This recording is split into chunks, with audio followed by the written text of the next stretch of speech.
Hey friends, my name is Jake. Welcome back to Canadian Cutting Edge, and today I've got a Ganzo knife. I've got two of them, and this is a more budget, very budget kind of knife. What is it? Under 20 bucks, under $20 US to buy one of these knives right now, and that's a pretty good price. Is it worth the 20 bucks? That's the big question. Now, I don't know, 6-8 months ago, I reviewed the 6803, the G6803 by Ganzo, and I had a really tough time finding, enough positive things to say about it because there were so many negative things to say. It was a bad knife, primarily because it was impossible to take apart. Now, I had people, send me messages and stuff on how to, break thread locker. Yes, I am aware of how to break thread locker. I tried every trick in the book. They did not come apart. Now, for some people who had them, they could get theirs apart. I tried two, both of them could not come apart.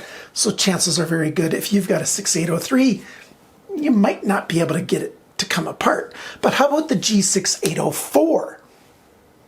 It's a very similar size, somewhat similar design, but it's got some perks over it, more so than the fact that you can take the pivot pins apart, because I got two of them and both of them came apart without much difficulty at all.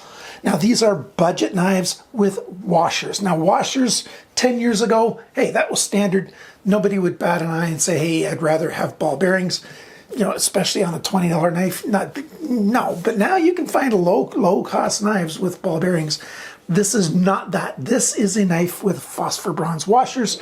We've got 8CR14 MOV stainless steel, which is a stainless steel I don't mind. Is it great? Of course not. Is it good? It's pretty good. Yeah, it's a pretty good steel for a pocket knife, especially on a $20 pocket knife.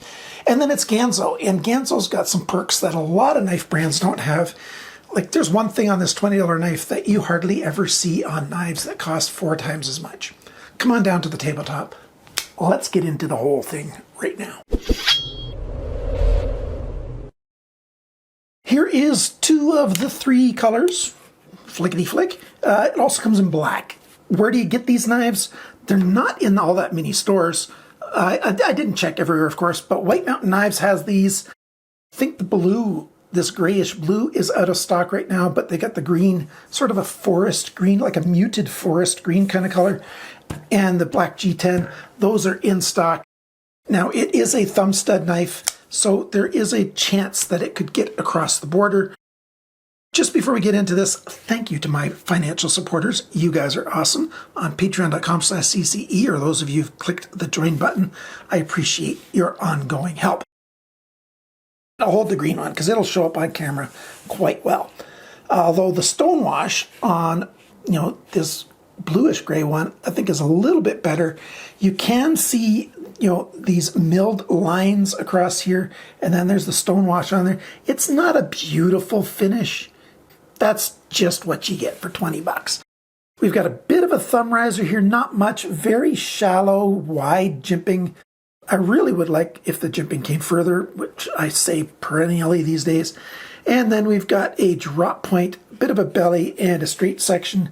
And we've got a slow plunge, so the sharpness choil has to come out that far. I wish they would have done a quicker plunge so the cutting edge could come a little closer. It's not a big deal. We've got thumb studs. They're the beehive style thumb studs.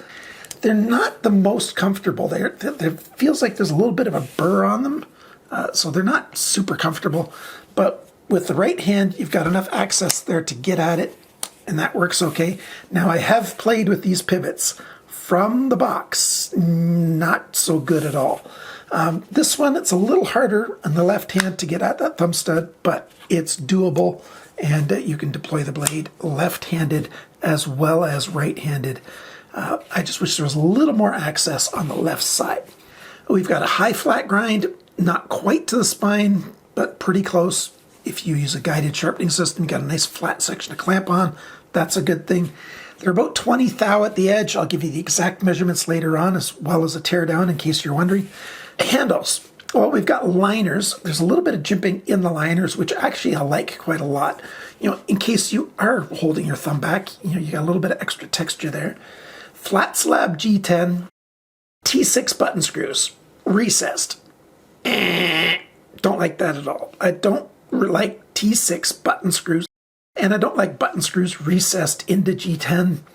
You know, it just leaves a little ridge, not a ridge, the opposite of ridge, leaves a trench all the way around, you know, where junk and gunk and stuff can get stuck or whatever. If you're going to do button screws, they should be proud, but you don't want proud button screws back here, even though you've got them on this plate. Now you got a plate here. This is the thing that knives that cost $60, $70, $80 very often do not have. If Ganzo can do it and sell these knives, you know, for around 20 bucks, all the other companies can do it as well. I just wish they would. Screws up here, those are not T8. Those are not T10. Those are T9. Yep. So I had to go get a special T9 screwdriver so that I could, you know, take it apart. Now, we've got a free spinning pivot pin. I'll show you that a little bit later. So, yeah, you might need two T9s to get yours apart. The rest of the handle, we've got a bit of an arch up here, so it fits into the palm quite well. Radiused edges all the way around. Lanyard hole, that's not chamfered. And the standoffs are just pins. They're not hourglass-shaped pins, they're just pins. The pocket clip, it sticks out just a tiny bit. Again, T6 screws, but it's a decent pocket clip. Let's see how it goes into a pocket. Let's use the green one so that you can see how much of the color is sticking out. Goes in there. It looks pretty good. Goes into the pocket, mostly hides the knife, and holds well. So pocket clip is okay. How well does the thing cut? Okay, it cuts okay. Because of how thick it is at the edge, it cuts okay. The grind angles on this are quite variable. They're actually quite shallow. The tip is not really made for efficient piercing, but it does an okay job piercing. Slicing and cutting, for the amount of money you're spending on this knife, it cuts good. It's definitely all right. Other things I forgot to mention, right? There we go. The balance point, right there. I wish the balance point was here, but it's right there. We've got a liner lock and lockup. Look at that. Lockup's quite nice. It's got lots of room to wear over. It's engaged very solid. There's no blade play up and down. There may be blade play side to side. Right now, there's a bit of blade play side to side. If I get rid of the blade play side to side, well, then I can't do this. And I want to be able to do this, right? Everybody wants to do that.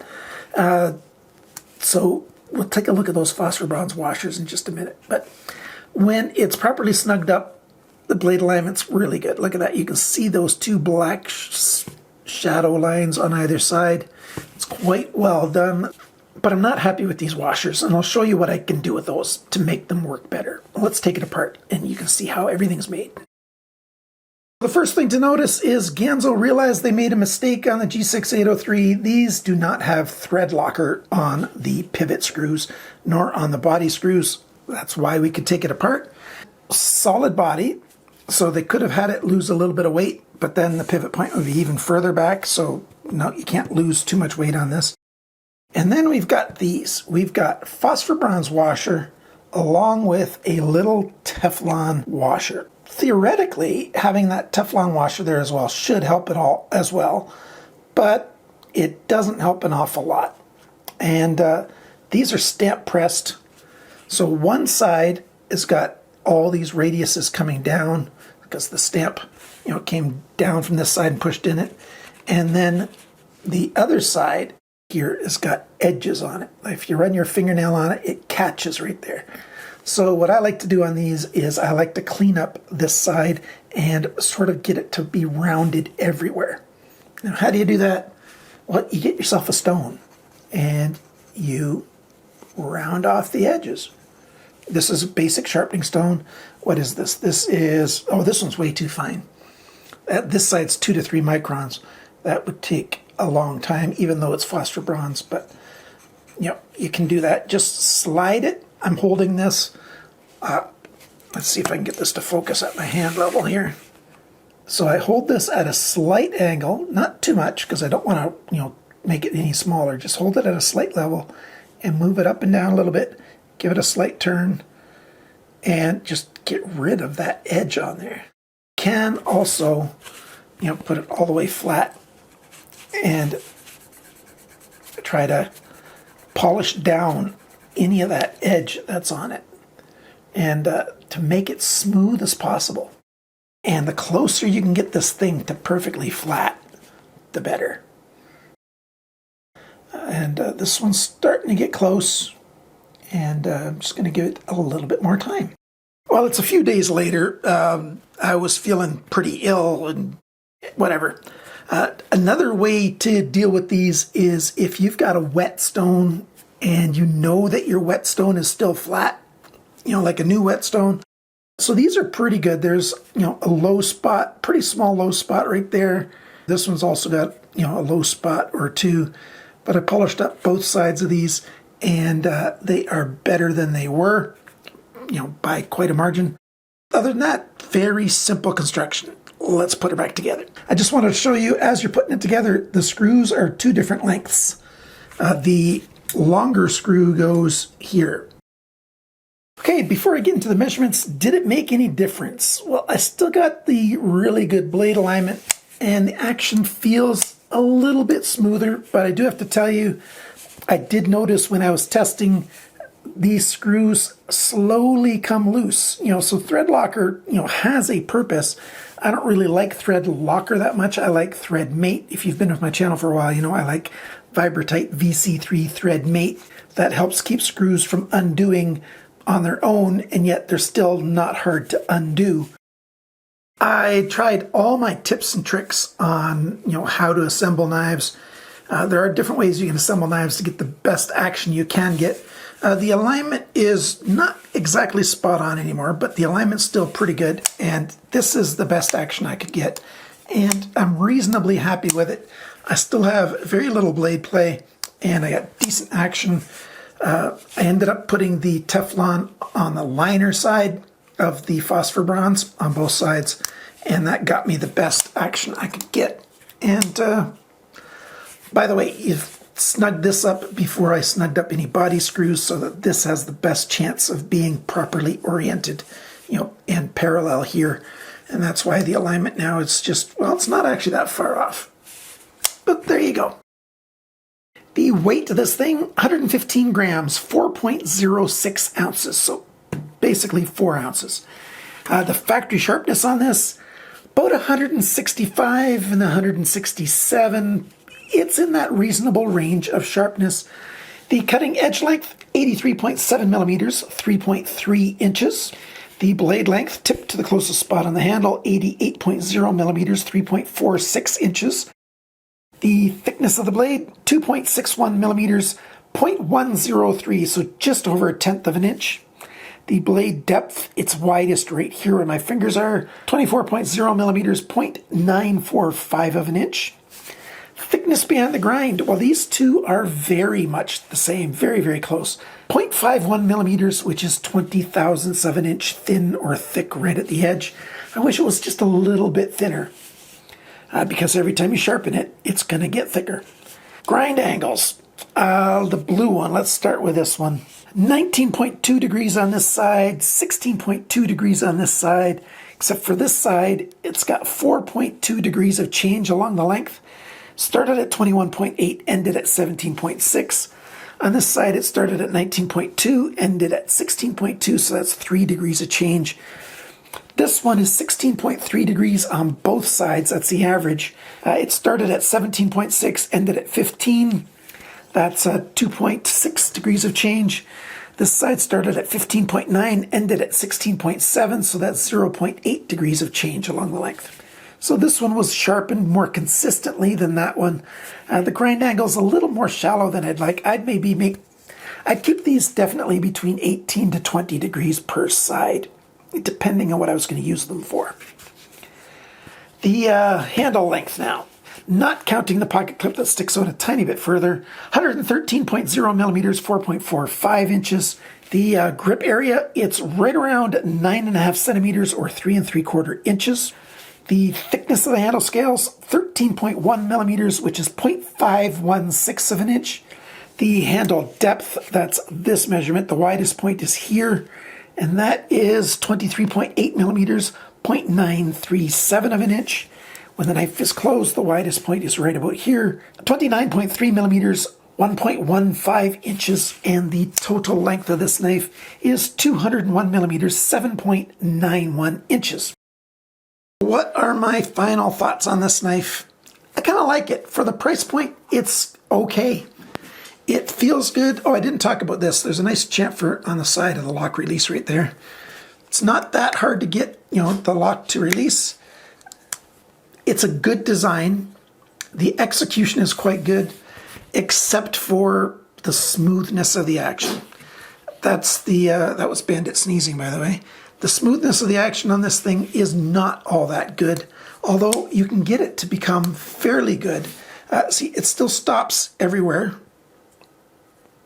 and that's just is what it is. There's no blade play side to side, really. There's a tiny bit of flex, and I think that's the Teflon in there. But that's as good as I could get it. Now, I am going to try it without the Teflon, see if that helps at all. If you are okay with action that isn't, super crisp, super, like that, then this is a pretty good knife. The alignment is good on both of these. 4 ounces, not bad. Pretty close to 3.5 inches, not bad. Decent enough steel. Sharpening from the factory, well, it's done sharp enough. It's just the angles, first time you sharpen it, you decide what angle you want. But it's a decent user. If you want a user that, not going to break the bank by any stretch, and it's something you can maybe loan to a buddy if they ask for a knife, or if you lose it, it's not really that big of a deal. Just remember, those are T9s. Don't forget it. You put a T8 in there, you're probably going to strip it out. Thank you so much for watching. Thanks for liking, sharing, commenting, and subscribing. And remember, friends, always cut towards your chum, not your thumb.